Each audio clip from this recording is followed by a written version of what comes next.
لا حول ولا قوة إلا بالله العلي العظيم.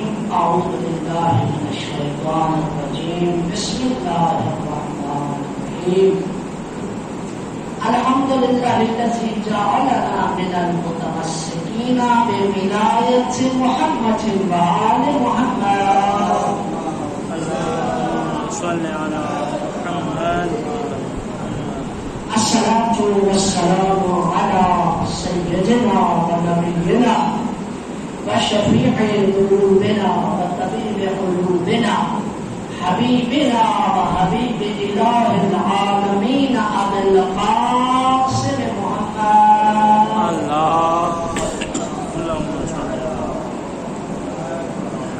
ثم الصلاة والسلام على آله الذين أذهب الله عنهم الرجس وطهرهم تطهيرا.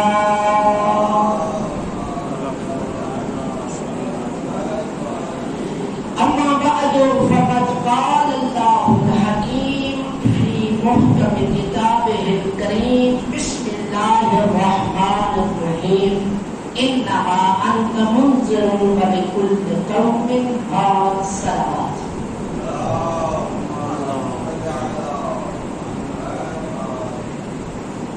میں نے آپ کے سامنے اللہ کی لامحدود و بے عیب کتاب سے سورہ رعد کی 7 نمبر آیت کی تلاوت کرنے کا شرف حاصل کیا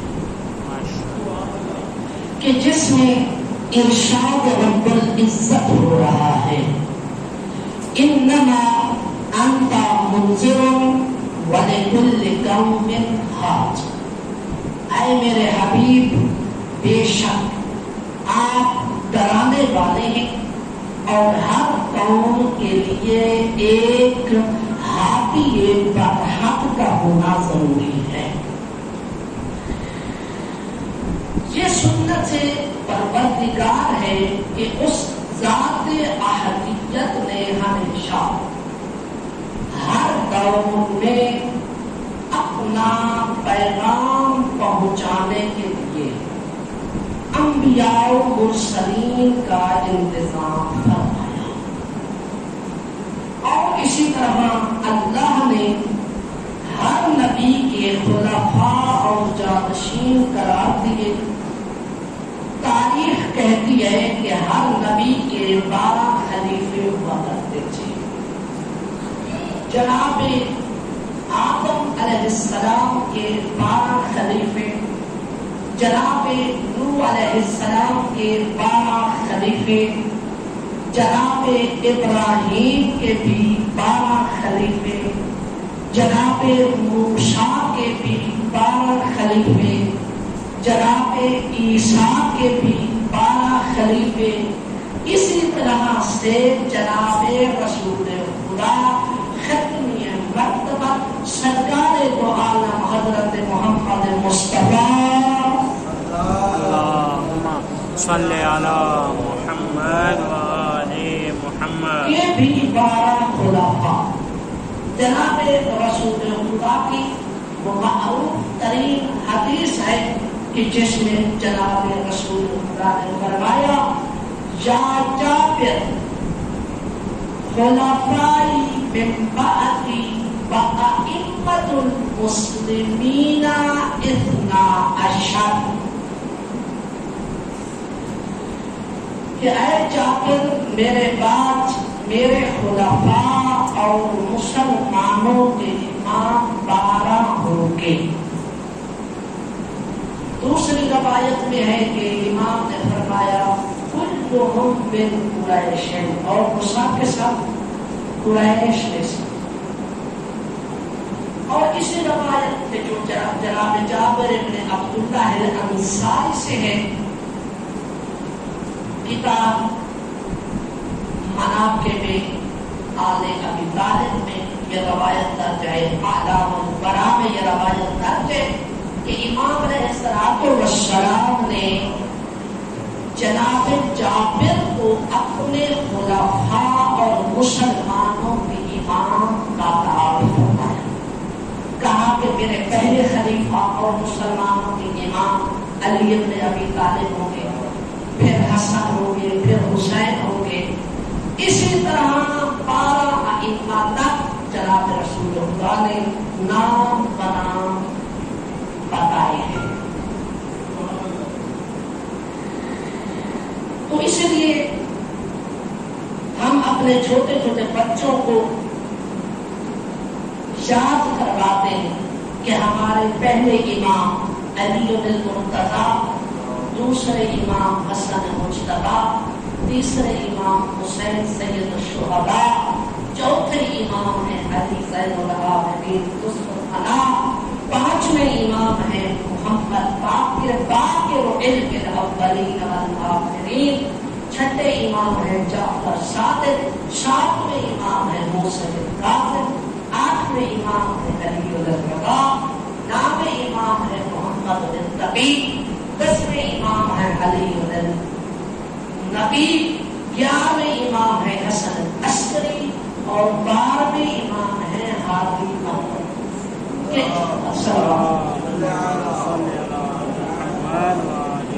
کہ جن کے بارے میں جناب رسول اللہ نے فرمایا یملأ الارض قسطا وعدلا کما ملئت ظلما وجورا، کہ میرا 12واں جب ظہور کرے گا تو وہ اس زمین کو اس طرح عدل و انصاف سے بھر دے گا جس طرح کہ وہ ظلم و جور سے پر ہو چکی ہوگی۔ تو میں آج آپ کی خدمت عالیہ میں جناب رسول خدا کے چوتھے خلیفہ برحق اور مسلمانوں مومنوں کے چوتھے امام حضرت امام زین العابدین علیہ السلام کا تذکرہ کرنا چاہتا ہوں۔ امام زین العابدین علیہ السلام کی ذات اعلیٰ صفات وہ ہستی ہے کہ جن کی حیات طیبہ کے بہت سے پہلو، مگر ان میں سے ایک پہلو ہے عبادت اور گریہ زاری۔ میں آج امام زین العابدین کی عبادت اور گریہ زاری کے حوالے سے گفتگو کرنا چاہتا ہوں۔ مل کر صلوات پڑھیں۔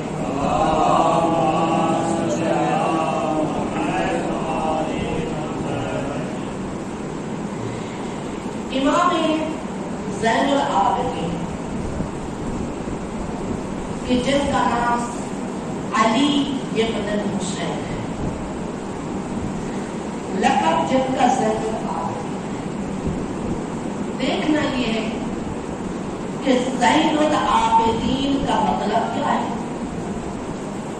اور یہ لقب کس ہستی نے عطا کیا ہے۔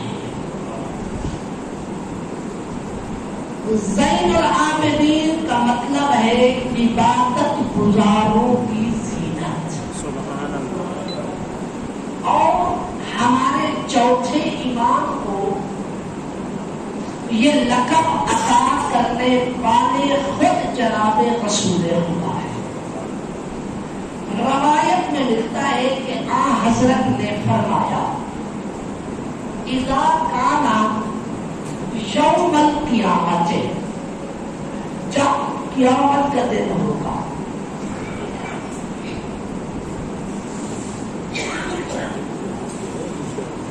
ینادی منادن، تو منادی ندا کرے گا این زین العابدین، کہاں ہے عبادت گزاروں کی زینت۔ تو روایت کے جملے جناب رسول اللہ نے فَكَأَنِّي أَنْظُرُ إِلَى بَلَدِ عَلِيِّ بْنِ الْحُسَيْنِ عَلِيِّ بْنِ أَبِي طَالِبٍ،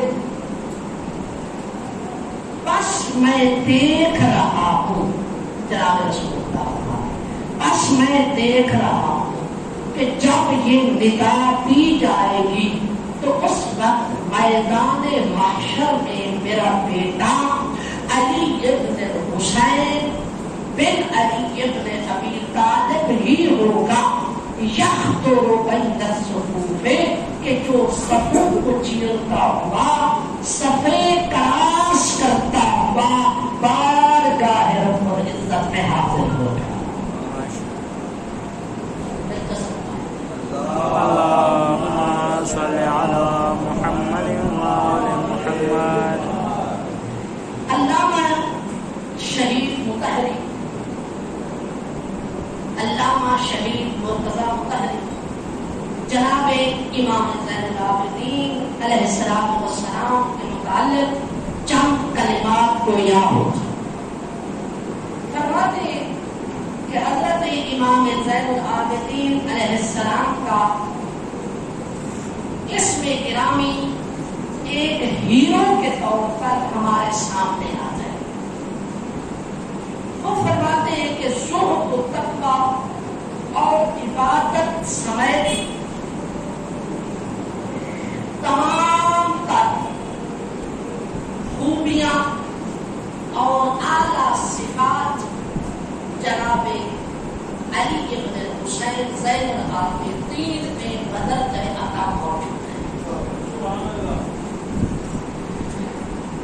فرماتے ہیں کہ جب خاندان رسالت پر نظر ڈالتے ہیں تو امام زین العابدین ہی چودھری کے چاند کی طرح چمکتے اور دمکتے ہوئے نظر آتے ہیں، اور اہل بیت رسول ہی وہ ہیں کہ جن کا ہر فرد اپنے اپنے زمانے کا بے مثال انسان نظر آتا ہے۔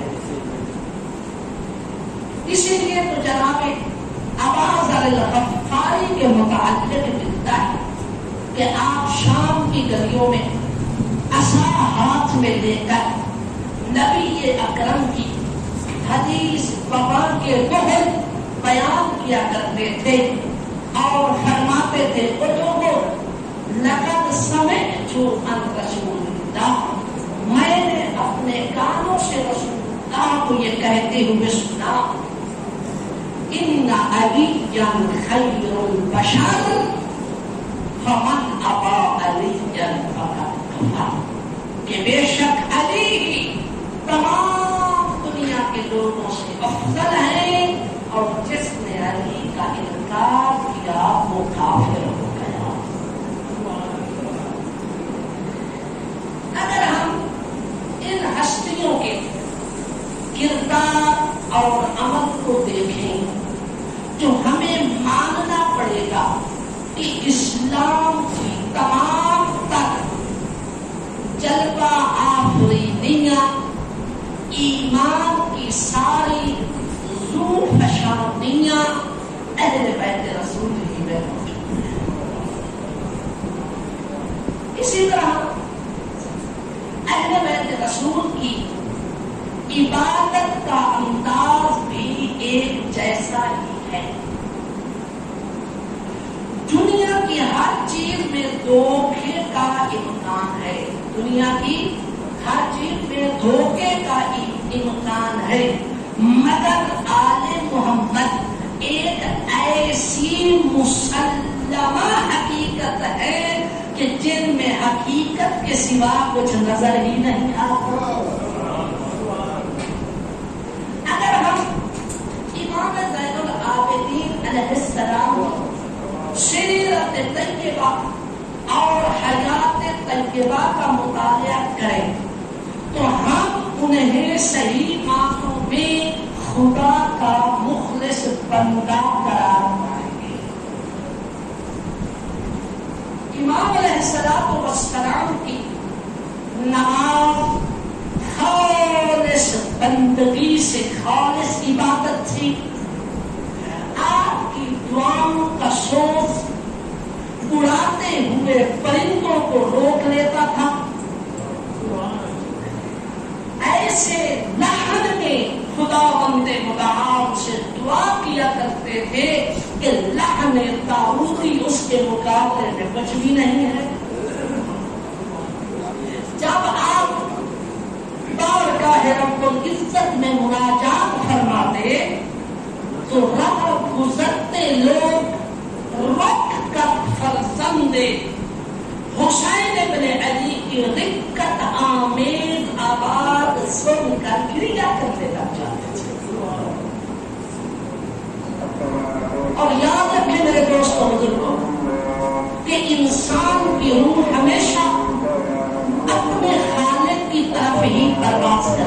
گے.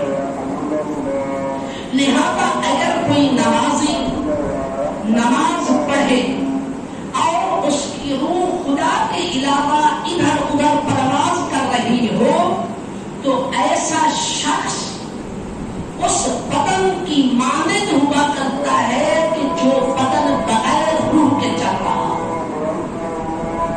مگر کیا کہنے امام زین العابدین علیہ السلام کی عبادت کے کہ جب میں ان کے سجدوں کو دیکھتا تو بے ساختہ کہہ اٹھتا ہوں کہ سلام کہ اسلام کیا ہے اور روح انسان کا حسن کیا ہے. جناب امام زین العابدین کی عبادت کا یہ عالم تھا کہ یوں محسوس ہوا کرتا تھا جیسے پیغمبر اکرم محراب عبادت میں محو عبادت تھا.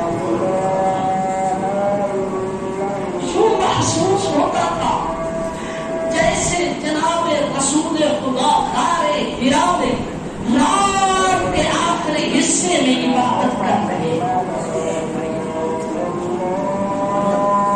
گویا کہ جناب امام زین العابدین کی عبادت رسول اللہ کی عبادت ہے. امام زین العابدین کی عبادت علی ابن ابی طالب جیسی عبادت ہے. امام زین العابدین کی عبادت حسن مجتبی جیسی عبادت ہے. امام کی عبادت حسین سید الشہداء جیسی عبادت ہے. تاریخ کہتی ہے کہ ایک رات امام زین العابدین علیہ السلام عبادت خدا میں مصروف تھے کہ آپ کا ایک صاحبزادہ کہیں پہ گر پڑا اور اس کی ہڈیاں ٹوٹ گئیں. اب اس بچے کو ضرورت تھی کہ اس کی پٹیاں کی جائیں. آپ کے گھر والوں نے مناسب نہ سمجھا کہ وہ امام زین العابدین علیہ السلام کی عبادت میں دخل ہو. گھر میں ایک حکیم کو بلایا گیا. اس نے جب اس بچے کو پٹی باندھی تو وہ بچہ درد سے چلا اٹھا. رات گزر گئی.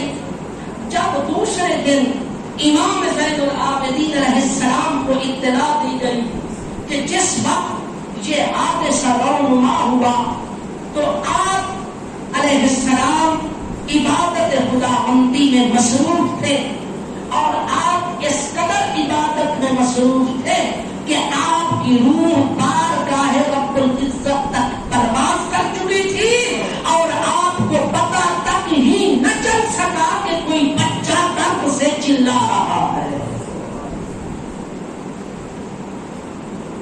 یہ ہے کیفیت جناب امام زین العابدین علیہ السلام کی عبادت کی.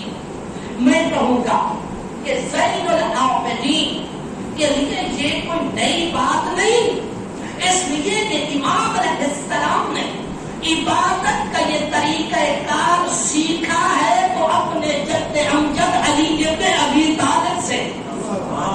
تاریخ کہتی ہے کہ جب جنگ میں تیر علی کے پاؤں مبارک میں پیوستہ ہو گیا تو جناب رسول خدا نے فرمایا یہ تیر اس وقت کھینچا جائے جب علی محو عبادت ہو.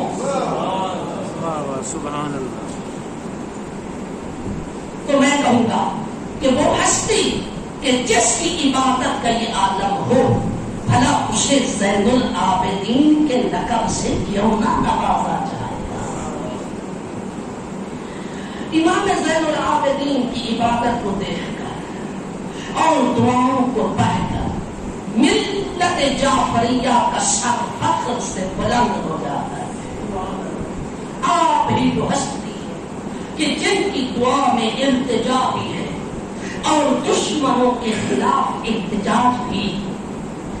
آپ کی دعاؤں میں برکتوں اور رحمتوں کی ایک موسلا دھار بارش برس رہی ہے.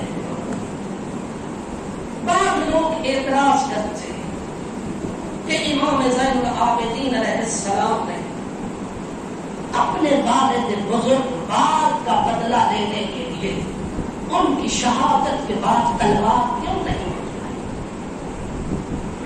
جبکہ امام علیہ السلام کا حق بنتا تھا کہ وہ اپنے بابا کے خون کا انتقام لینے کے لیے تلوار اٹھاتے، تو اس کا جواب دیتے ہوئے علماء فرماتے کہ اس وقت حالات سازگار نہ تھے کہ امام علیہ السلام تلوار چلا سکے۔ امام علیہ السلام جو انتقام اپنے بابا کا دشمنوں سے ایک تلوار کے ذریعے سے لینا تھا، مگر حالات کے ناسازگار ہونے کی وجہ سے امام تلوار کو نہ چلا سکے، مگر گرزیا زاری سے اور دعاؤں میں دعائیں گڑ گڑ کر خدا کی بارگاہ میں دعائیں مانگنے سے ایسا کام کر گئے کہ کربلا پھر سے کربلا نورا ہو گئے۔ کربلا کو کربلا بنایا ہے تو در حقیقت میں امام زین العابدین کی دعاؤں میں آپ کا اپنے پیاروں کی یاد میں گریا کرنا ہی جہاد تھا۔ آپ علیہ السلام اپنے والد گرامی کی شہادت کو زندہ رکھنے کے لیے گریا زاری کیا کرتے تھے تاکہ دنیا والوں کو معلوم ہو جائے کہ کربلا میں ظلم ہوا ہے، جنگ نہیں ہوئی۔ امام زین العابدین علیہ السلام اللہم صلی علی محمد کثرت دعا کی وجہ سے اہل دنیا کو یہ پیغام دینا چاہتے تھے کہ امام حسین علیہ السلام کے قیام کا مقصد کیا تھا۔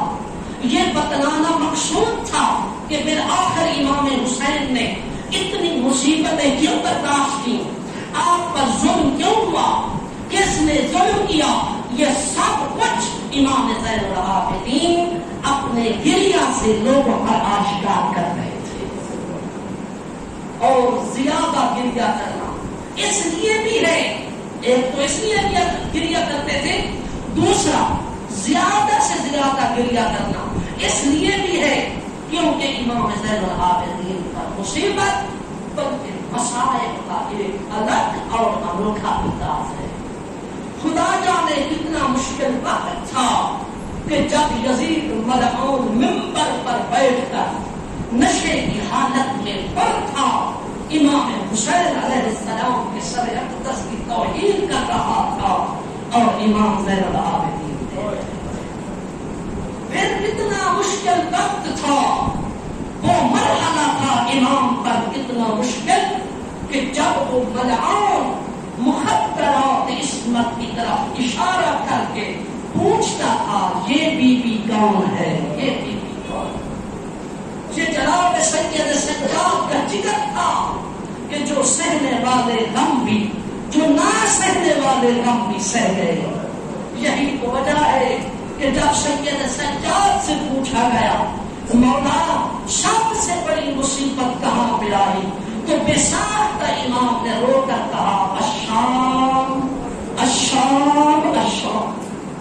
امام حسین علیہ السلام اور شہدائے کربلا کی شہادت کے بعد آپ نے جس انداز میں یزیدیت کا جنازہ نکالا اور اپنے عظیم بابا کے مقصد شہادت کو کھول کھول کر بیان کیا تو کائنات کا ذرہ ذرہ بول اٹھا سید سجاد تیری عظمت کو سبحان اللہ۔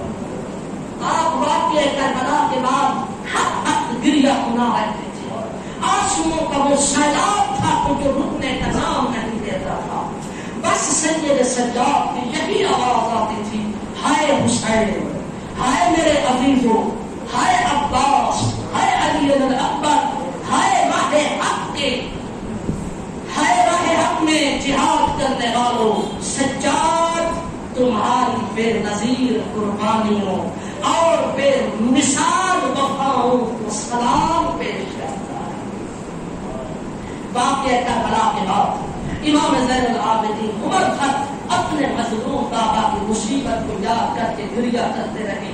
روایت کہتی ہے لا يقدم له طعام او شراب الا وله بدموع عينيه کہ جب بھی آپ کے سامنے کھانا لایا جاتا پانی پیش کیا جاتا تو آپ کھانا دیکھ کر پانی دیکھ کر اتنا روتے کہ پھر آخر برتن پانی آنسوؤں سے پر ہو جاتا. تو فرماتے ہیں کہ جب مولا سے پوچھا جاتا کہ آپ اتنا کیوں رو رہے ہیں تو رو کر کہتے کیف آکل وکیف اشرب وقتل ابی جائعا وعطشانا، میں کیسے پانی پیوں میرا بابا پیاسا مارا گیا، میں کیسے کھانا کھاؤں میرا بابا 3 دن کا بھوکا اور پیاسا مارا گیا. روایت کہتی ہے کان علیہ السلام اذا اخذ اناء لیشرب الماء بکا حتی یمزجها بالدموع، جب پانی پینے لگتے تو اپنے بابا کی پیاس کو یاد کر اتنا روتے کہ برتن آنسوؤں سے پر ہو جاتا. روایت میں ہے کہ ابو حمزہ سمالی جس کی آپ دعا پڑھتے ہیں، صاحب کی دعا ہے ابو حمزہ سمالی کہ جو امام زین العابدین نے تعلیم فرمائی ہے. جناب ابو حمزہ سمالی کو بہت جلیل القدر صحابی ہے. ایک دن مولا کی خدمت میں حاضر ہوتے ہیں، مولا گریہ فرما رہے ہیں، فرما عرض کی اما ان لحزن کا ان القتل لکم آتا وقرابتکم من اللہ شہادہ. مولا آپ کا رونا ختم کیوں نہیں ہو جاتا، آنسو کیوں نہیں رک جاتے؟ اس لیے کہ قتل ہونا تمہاری عادت ہے، شہادت تمہاری کرامت ہے. فقال له الامام شکر اللہ سعیک یا ابا حمزہ کما ذکرت ان القتل لنا آتا وکرامتنا من اللہ الشہادہ. امام فرماتے ہیں ابو حمزہ خدا تمہیں جزائے خیر عطا کرے، یہ بات آپ کی درست ہے کہ قتل ہونا ہماری عادت ہے، شہادت ہماری عزت اور کرامت ہے. ولیکن یا ابا حمزہ ہر سمیت حزنا کا اور رأت عینا کا ان امرأة منا اسرت رحمتک قبل یوم عاشوراء.